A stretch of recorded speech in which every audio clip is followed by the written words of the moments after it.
देखा जाए तो दूध को जल से अधिक श्रेष्ठ माना जाता है और इसीलिए दूध का मूल्य जल से तनिक अधिक है। अब यदि इसी दूध का अब दही बनाओगे तो इसकी जीवन आयु कुछ और समय के लिए बढ़ जाती है और इसका मूल्य कुछ और मुद्राएं अधिक। अब इसी दही का यदि आप माखन बनाओगे तो इसकी जीवन आयु कुछ और सप्ताहों तक बढ़ जाती है और मूल्य कुछ और मुद्राएं अधिक। अब यदि इसी माखन का आप घी बनाएंगे तो इसकी जीवन आयु वर्षों तक चलती है और मूल्य माखन से कुछ और अधिक मुद्रा। अब इन सब का मूल दूध ही है, किंतु इन सब की जीवन आयु में, इन सब के मूल्य में इतना अंतर क्यों? इसका कारण यह है, दूध को दही बनने के लिए खटास सहनी पड़ी, दही को माखन बनने के लिए बिलोने के आघात सहने पड़े और माखन को घी बनने के लिए घंटों तप आंच पर ताप सहना पड़ा। तब जाके ये माखन घी बना, तब जाके इसकी आयु इतनी बड़ी, तब जाके इसका मूल्य बढ़ा। अब हम सारे मनुष्य एक समान दूध की भांति, किंतु महान वही बनते हैं जो कठिनाइयों का सामना करते हैं, जो संकटों का सामना करते हैं, जो इन चुनौतियों पर खरे उतरते हैं। यदि ये सब करोगे तभी जीवन में आगे बढ़ोगे, तभी जीवन में आपके यश की आयु बढ़ती जाएगी और तभी ये संसार आपको महत्व देता जाएगा। तनाव, दबाव, ये नाम जाने पहचाने से लग रहे होंगे क्यों? इस संसार में हर व्यक्ति के जीवन में ये तनाव और दबाव है ही है, किंतु हर व्यक्ति उनके साथ वो नहीं कर पाता जो उसे करना चाहिए। इस तनाव और दबाव को हटाने के स्थान पर वो उसी दबाव का बंदी बनकर रह जाता है। चलिए आपको इस प्रकृति का एक उदाहरण देता हूं, वो समझाने के लिए जो समझना आपके लिए आवश्यक है। कभी किसी वृक्ष को देखा होगा, उस पर आप पुष्प भी देखते हैं, फल भी देखते हैं। किसी पुष्प को हाथ में लीजिए और दबा कर देखिए, उसमें से इत्र निकलता है जो हमें भाता है। किसी फल को लेके दबा के देखिए, उसमें से रस निकलता है, वो भी हमें भाता है। अर्थात तनाव और दबाव हमारे जीवन में किसी भी परिस्थिति में, किसी भी समय, किसी भी क्षण हमें तोड़ने के लिए नहीं, ये आते हैं आपको वो बताने के लिए कि आपको अब भीतर से प्रेरणा को जगाना होगा और अधिक परिश्रम करने होंगे। अब आपको सर्वश्रेष्ठ बनना होगा।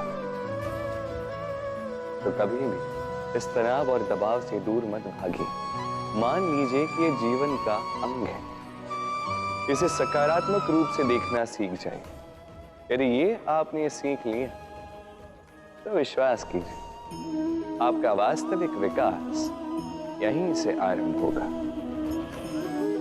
इस पत्थर को देख रहे हैं आप, कितना गोल, कितना चिकना है। बच्चों को अक्सर इसके साथ खेलना बहुत भाता है, और क्यों ना भाई, ये कितना सुंदर, कितना सुडौल है। तो क्या कभी आपने सोचा ये पत्थर पहले क्या था? किसी विशाल से पर्वत, किसी विशाल से चट्टान का एक बहुत बड़ा तीखा पाषाण का खंड, जो कहीं से नदी में गिरा, नदी की धारा के साथ बहता रहा, चट्टानों से रगड़ता रहा, रेत के कणों से रगड़ता रहा और धीरे धीरे तब जाके उसने ये आकार पाया। अब हम भी इसी पत्थर की भांति हैं। स्मरण रखिए, आपका व्यक्तित्व, आपका ये स्वरूप ईश्वर की देन नहीं है। हाँ, प्रकृति ने अवश्य ही आपको जन्म दिया है, किंतु आप स्वयं अपने व्यक्तित्व के रचयिता हैं और आप ये रचते हैं कठिनाइयों का सामना करके, संकटों की धारा पार करके। तो आप इसी पत्थर की भांति निरंतर प्रयास करते रहिए, अपना अस्तित्व बनाते रहिए। छोटे से मनुष्य के इस छोटे से मन में चिंताएं बड़ी बड़ी पाई जाती। माता पिता की चिंता, संतान की चिंता, पत्नी की चिंता, काम की चिंता, भविष्य की चिंता आदि इत्यादि।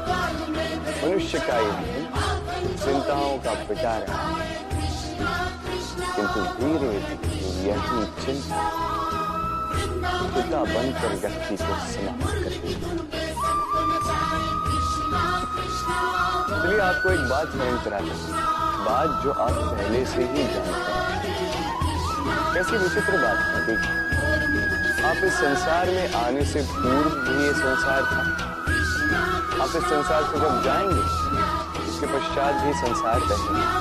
अर्थात आपके आने से पूर्व और आपके जाने के पश्चात का समय आपके हाथ में है। तो आपके हाथ में है,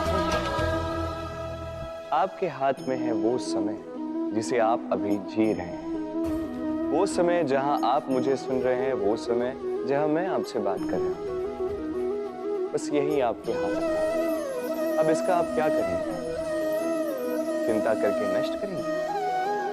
मैं तो यही कहूंगा कि आपको चिंतन करना चाहिए। चिंतन करें कि कैसे इस समय का अधिक से अधिक सदुपयोग किया जा सके, कैसे अधिक से अधिक महान कार्य हम कर सकें, शुभ कर्म कर सकें, कैसे हम सब में आनंद बांट सकें। स्मरण रखिएगा, ये चिंता चिता तक ले जाती है और चिंतन मन को कुंदन बना देता है। व्यक्ति कब सफल हो, कब असफल, कब हानि हो, कब लाभ, कब विजय मिले, कब पराजय, ये सब किस पे निर्भर करता है? अत्यधिक लोग कहेंगे परिस्थिति पर, और उचित भी है। यदि बाहर वर्षा का वातावरण हो तो बाहर वस्त्र कैसे सुखाए जा सकते हैं? यदि चक्रवात का वातावरण हो तो नैया कैसे पार कराई जा सकती है? किंतु यदि मैं आपको वास्तविक सत्य बताऊं तो असफलता का कारण परिस्थिति नहीं है। उस परिस्थिति को स्वीकार कर लेना। हर एक के जीवन में ऐसे प्रसंग अवश्य आते हैं जब हम चाहते हैं किंतु परिस्थिति को बदल नहीं पाते। परिस्थिति को बदलना असंभव हो जाता है।